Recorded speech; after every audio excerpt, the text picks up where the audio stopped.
நம்ம இந்த சட்ட இதுக்குள்ள எல்லாம் போக வேண்டாம். ஏன்னா அதெல்லாம் நீதிமன்றம் பார்த்துக்கும். இது சரியா தவறா, சட்ட பார்வைகள் என்ன, இடியினுடைய ரோல் என்ன, அதெல்லாம் விட்டுட்டு இந்த மாற்றத்திற்கு பின்னணியில் வில்சன் சொல்றது ஒரு நெருக்கடி வந்துருச்சு. இந்த அமைச்சர்கள் ஒரு அமைச்சரவைக்கே ஒரு களங்கம் ஏற்படுற மாதிரி சில செயல்பாடுகள் இருக்கு. அதனால வேற வழி இல்லாம அந்த இடத்த தான் வில்சன் ஸ்ட்ரெஸ் பண்ண, வேற வழி இல்லாம மாத்திருக்காங்க. அப்படித்தானா?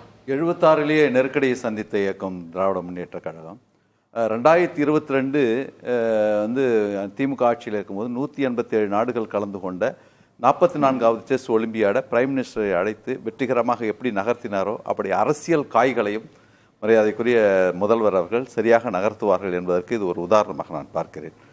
நீங்கள் கொஞ்ச நேரத்துக்கு முன்னாடி பேசும்போது நீதிமன்றத்தினுடைய நிர்பந்தத்தின் காரணமாக ஒரு அமைச்சரையும் யூகத்தின் அடிப்படையில் 8-10 பேர்லாம் அப்படிதான் இருந்தது. யூகத்தின் அடிப்படையில் இப்பதான் செய்தி வந்திருக்கு. யூகத்தின் அடிப்படையில் ஒரு மாற்றம் வந்து ஒரு இந்த தலைப்பு தேர்வு செய்யப்படுது.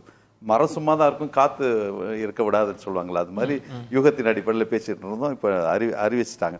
இதை எப்படி புரிஞ்சுக்கிறது? இது வந்து முடிந்த முடிவல்ல. சொன்ன பிரகாஷன் சொன்ன மாதிரி முடிந்த முடிவல்ல.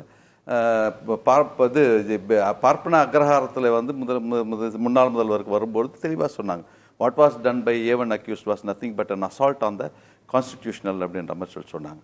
இது வந்து இதற்கு முன்பே இது வந்து நிகழ்வு நடந்திருக்கு. பொன்முடி அவர்கள் வந்து ஏற்கனவே வந்து டிஏவிசியில் சொத்து குவிப்பு வழக்கில் டிஏவிசியில் 3 வருடம் வந்த பிறகு அவருடைய எம்எல்ஏ பதவி காலியான உடனே அப்புறம் மார்ச் 2024 மார்ச் 11 சுப்ரீம் கோர்ட்டில் ஸ்டே போட்டு அது இது ஆயிடுச்சு. அது வந்து ஸ்டே பண்ணிட்டாங்க. அதனால் மீண்டும் வந்து இறக்கினார். அதுக்காக அவரை அமைச்சரை கைவிடவில்லை, சட்ட போராட்டம் நடத்தினார். ஆனால் இது வந்து தார்மீக ரீதியாக ஒரு திராவிட இயக்கத்திலே வந்தவர்கள் இது மாதிரி பேசக்கூடாது என்பதற்கான ஒரு எச்சரிக்கையாக நீக்கப்பட்டிருக்கிறார். செந்தில் பாலாஜி அவர்களுக்கு இருந்த நெருக்கடி திரு பொன்முடி அவர்களுக்கு இல்ல, சட்ட நெருக்கடி கிடையாது. இல்ல அது வந்த பிறகு பார்க்க வேண்டியது. ஒரு எச்சரிக்கை விடுறாரு. ஆமா அப்படிதான் இருந்தா கூட முதலமைச்சருடைய prerogative right to appointment R dismiss any minister என்பது அவருடைய சிறப்பு உரிமை. அது அந்த அடிப்படையில தான் இதை வந்து நம்ம வந்து இதுல திரு செந்தில் பாலாஜி அவர்கள் விவகாரத்திலேயே வில்சன் அவர்கள் சொன்ன மாதிரி அன்றைக்குமே பலரும் கோடிட்டு காண்பித்தது, நீங்க சிறையில் இருக்கிற போதே இலாக்கா இல்லாத மந்திரி அப்படின்னு வச்சிருக்கிறீங்க, அப்புறம் அவர் வந்த மறுநாளே அவருக்கு பொறுப்பு கொடுக்குறீங்க. அப்பெல்லாம் எல்லாம் விமர்சனம் வச்சாங்க, இது இல்லை, இது தேவையில்லை, தார்மீக ரீதியாக இது தவறு அப்படின்னு. ஆனாலும் இல்லைங்க, இடி பழி வாங்குது, நாங்கள் கொடுப்போம், முதல்வரினுடைய தனிப்பட்ட அதிகாரம்னு.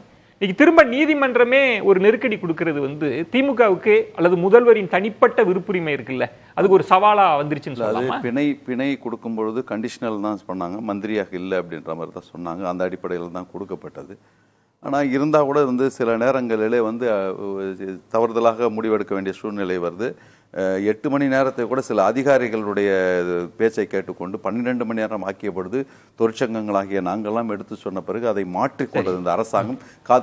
அந்த இடத்துல எந்த இடத்துல ஸ்லிப் இருக்குதோ அந்த இடத்துல சுட்டி காட்டும் பொழுது எடுத்துக்கொள்கின்ற அரசாங்கத்தான் இருக்கிறது. இது வந்து ஒரு நீதிமன்றம் இந்த விஷயத்தை கையில் எடுத்த பிறகு அந்த மாற்றம் இல்ல. நீதிமன்றம் சொன்னதுனாலேயே வந்து தன்கர் சொன்ன மாதிரி சூப்பர் பார்லிமெண்ட் இது வந்து தன்னிச்சையான அதிகாரம் சொல்லிட்டு நாங்க சொல்லல. நிஷார்காந்த் துபேன்னு சொல்லிட்டு ஒரு எம்பி பேசுறாரு, உள்நாட்டிலே நடக்கின்ற எல்லா கலவரங்களுக்கும் chief justice of India Sanjiv Khanna தான் காரணம் சொல்றாரு. அப்படியெல்லாம் நாங்க நீதிமன்றத்தை சொல்லல. எது வந்தாலும் நீதிக்கு தலை வணங்கி அரசியல் காய்களை சரியான முறையிலே மாண்புமிகு முதலமைச்சர் நகர்த்தி கொண்டிருக்கிறார்கள்.